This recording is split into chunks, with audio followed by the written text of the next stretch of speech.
Good afternoon, happy Saturday.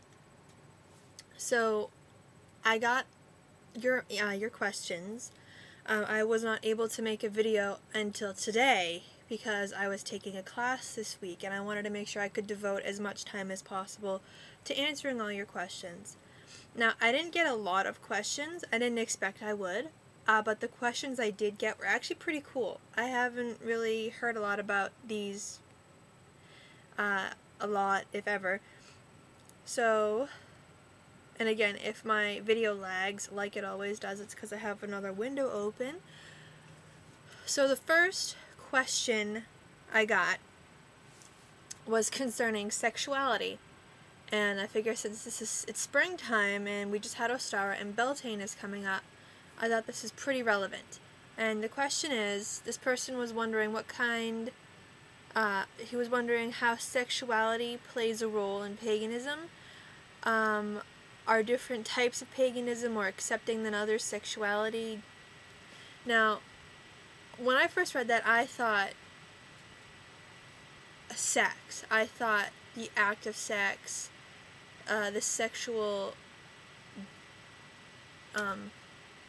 urges of people. The first thing I didn't think of, I didn't think of sexuality like, are you gay, are you straight, are you bi, are you transgendered, are you questioning?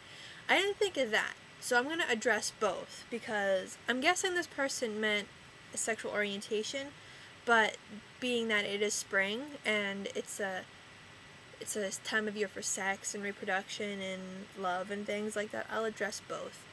Now, I'm not familiar with every single type or brand or branch of paganism, but the ones I am familiar with,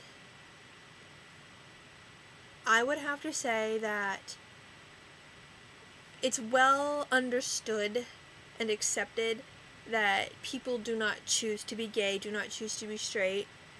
Like in everything, in every branch of Christianity, paganism, and even non-religion, if you think of people who don't have strong religious beliefs or they don't practice anything, they could be the most accepting person in the world, or, not really, but they could be a really accepting person and still have a little bit of an issue with homosexuality. So there's going to be that bad apple, or there's going to be that person who just doesn't get it in every single demographic, in every single group of people. So while pagans, for the most part, are very accepting, they understand that all people are different, they understand that people don't choose to be gay, they don't choose to be transgendered, they don't choose to be really confused, because teenagers, they could probably be really confused when this is when they're going through puberty and things like that. Pagans understand. If you look at what we believe and how we believe, we actively try not to judge people. We try not to label people. We try to look at how, that's just how the person was made. As long as they don't hurt anybody, they're a good person. Now, like I said, there's going to be that person in every bunch, that apple in every bunch, or bushel, who's not going to be really feel warmly towards gay people or homosexuality. That doesn't mean that person's a bad person. That just means that person just needs to learn to understand. And that it's hard, but it's not impossible to get them to understand. And again, if you're gay, if you're straight, if you're bi, transgendered, hip, queer, and the questioning, you're a person, you have feelings, you have a sex drive. Some people don't have a sex drive, and that's all normal, it's all natural. We're all different. If we were all straight, monogamous people, it would kind of be a little boring, don't you think? So, and because paganism is a group of religions focused on varying degrees of nature, natural instincts, plants, animals, the seasons, the weather, very earth and nature oriented. Sex is part of nature. Even if we're homosexual, we still have sex, we still feel love, we still feel lust. Those are all natural things. So I hope that answers your question. But as far as sex, goes, any kind of sex and sexual, urges, sex, again, is part of nature, where we all have plumbing. We all have plumbing that allows us to have sex.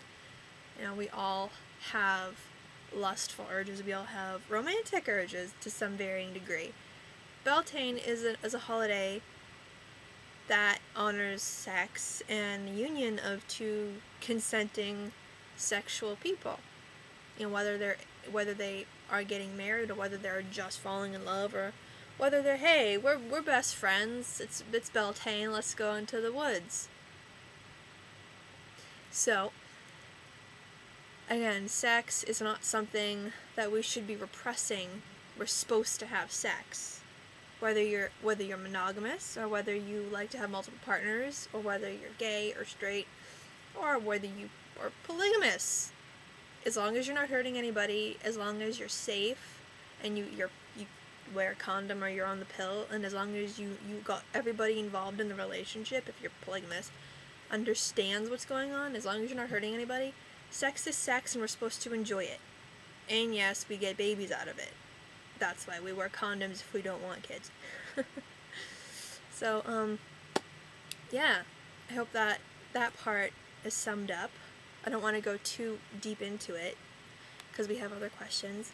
So yeah, sex is cool. Being gay is awesome too. Whatever. Okay, so the next question is, can a Christian work magic? Can someone be a Christian and a Wiccan or pagan at the same time? This is a tricky one. This I've heard a lot, and I've never heard the same answer regarding it. If you're a Christian, of course it's going to have to depend on you, the person. It depends on how you feel about yourself, and how you feel about how Christian you are, or what kind of Christian you are. Now, I'm not a Christian. You're going to have to take this, you're going to have to pick it apart, because I'm not a Christian. I don't know many Christians. But if you think about it, being a Christian and being a pagan, it's kind of similar, whether you're a Wiccan or another kind of pagan. Christians and pagans pray. We light candles. If you're Catholic, you light incense. You have statues. There's lots of similarities. So it depends on what kind of magic you're attracted to if you're a Christian. Do you want to do, like, spells? Because spells are a type of prayer. Now, if Christians pray, all you would honestly have to do is just add some flair to your prayer. Oh, wow. Add some flair to your prayer.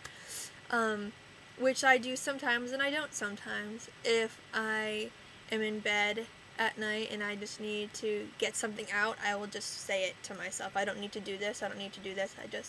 Sometimes I will kind of like do one of these because it helps me visualize myself grounding, or I do one of these because it helps me to focus my prayer going out. But it honestly doesn't matter. It's all in what you need to do to, focus yourself. Now, I light candles. If I'm planning out to do magic, I have candles, the right color, the right smell. I have incenses, the right smell that I need. I usually I'm looking at my altar, I usually have crystals out that will fit what I need. Now, even if you're a Christian, there's nothing that says you can't have crystals, you can't light candles, you can't have incense. Because when you think about it, there's nothing about any of those tools that says this is only a Wiccan tool, this is only a pagan tool. Crystals are crystals, they come from the ground. We just polish them and make them look pretty. Candles are just sticks of wax. Incense, it doesn't matter. So if you want to do magic, but you're a Christian, I don't personally see an issue with it. But again, you have to look inside yourself and ask yourself, what am I comfortable with? What kind of, whether you want to do something Wiccan or something Celtic or something Norse, what am I going to be comfortable doing that's pagan, that won't interfere with my Christian practices? I don't see a problem with being a Christian and working magic, because again, magic has been around for thousands and thousands and thousands of years. You know what I mean? It's not like this new pagan phenomena that completely interferes with and negates any Christian work. It doesn't. So if you want to work magic and you're a Christian, all you have to do is add some flair to your prayer, like a candle. Maybe a statue. You know, maybe you go out and find yourself a statue. Like, if you're a Christian, there's nothing wrong with having, in my opinion, there's nothing wrong with having a statue of a god from a pantheon that you like. Like, if you're Irish, but you're Christian, or, you know, Catholic, because lots of Irish people are Catholic, there's nothing wrong with having a statue of a green man, or, like, an earth goddess that fits your heritage, wouldn't it? But again, I'll go right back to, you have to ask yourself what you're going to be comfortable with. You're Christian, but you want to incorporate some pagan practices. It's totally up to you. You have to do it with what you're comfortable with. You know, if you want to think about it as, well, I don't want to do something that is going to interfere because I don't want to offend Jesus Christ, or I don't want to offend my Christian God, if that's something that you would ask, think about it this way. Is it true or is it false? Of course, this is just a rhetorical question. It's also, we can't prove it. If you look at all the gods that exist, are they all the same god with different faces because they've all developed in dozens and hundreds of different cultures over the millennia? Are they all coexisting with each other? Are they all around us at the same time? And I just happen to connect with the Celtic gods, but I don't reject or deny the existence of Jesus Christ or any of the Christian figures. You know, it's not that by practicing some magic with your Christian practices, it's not that you're saying, well, Christianity isn't that important because here I am, I'm incorporating conflicting practices with it. No, you're simply acknowledging that these are all valid practices. And there's nothing that says, well, unless you take the Bible completely literally, in which case, you know, you're going to have to figure this out yourself. There's nothing wrong with making your own stew.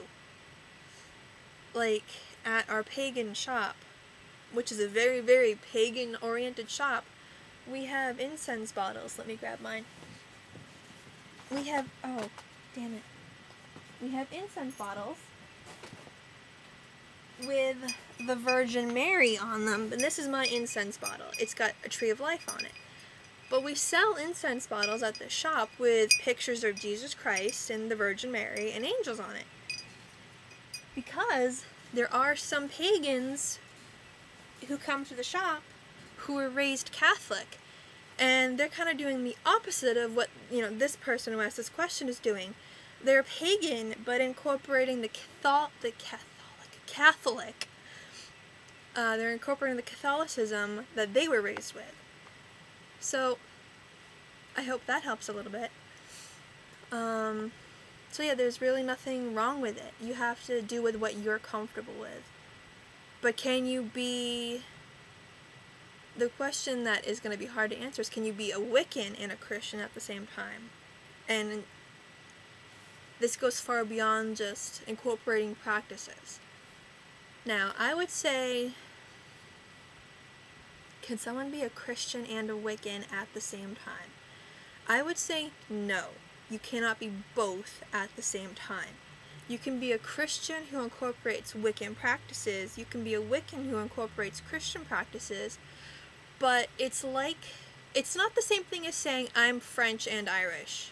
You know what I mean? It's not. It's really hard to come up with an example for that. Because in a case like this, you can't be both. This is one of those things you can't be both of. But you can incorporate practices and beliefs from both. If that makes any sense. I might come back to that one. That's an interesting one. That honestly is a video all by itself. Alright, so this will be the last one before we go on to part 2. How do you ground yourself and how do you center? Okay, me personally, how I ground and center is relevant to, well, I'm a very visual person. I have a very hard time meditating unless I can focus on some sort of visual. And why is my screen so damn dark? So when I ground and center, I usually sit in lotus, which is something like this, right? Or just cross-legged if you can't do lotus. I can only do half lotus. And I picture myself, like my torso. I imagine myself to be a tree, and I'm rooted to the ground by the base of my spine, by my butt. Even if I'm not sitting in the grass, even if I'm just on the floor in my room, I'm connected to the ground. So I imagine myself a tree. I'm usually sitting with my palms out on my knees, or I kind of could do this. I could just let my arms drop, at my feet. I imagine that I'm a tree, and I imagine that there's roots coming out of my knees, down out of my spine, coming out of me. And I imagine that the roots are kind of like grabbing onto the ground and just kind of going into the ground and rooting my body like a tree. That's my grounding. I'm rooting myself. I'm visualizing myself being rooted to the ground, and it works really well if you practice it. Now, centering. Now, to me, there's not much of a difference between grounding and centering. But when I want to ground myself, it's when I'm really upset or anxious, or I need to meditate, or I need to calm down or focus. That's my grounding. When I need to center myself, case where I would center myself.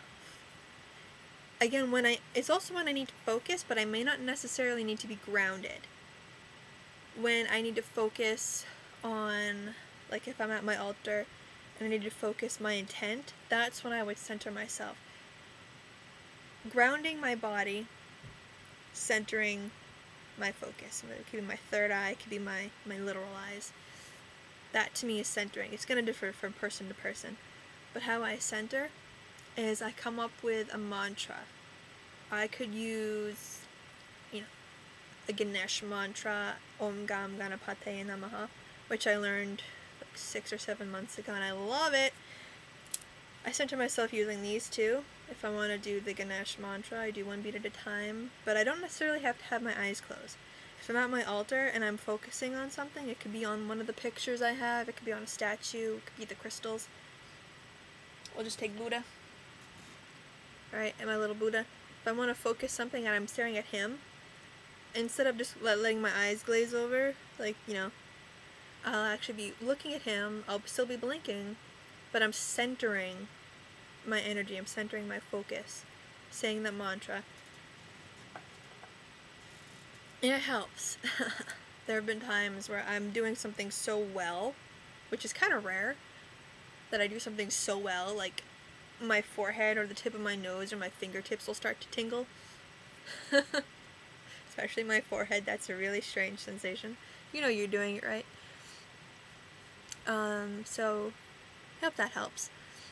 Okay, so I'm going to stop and we're going to go on to video part 2.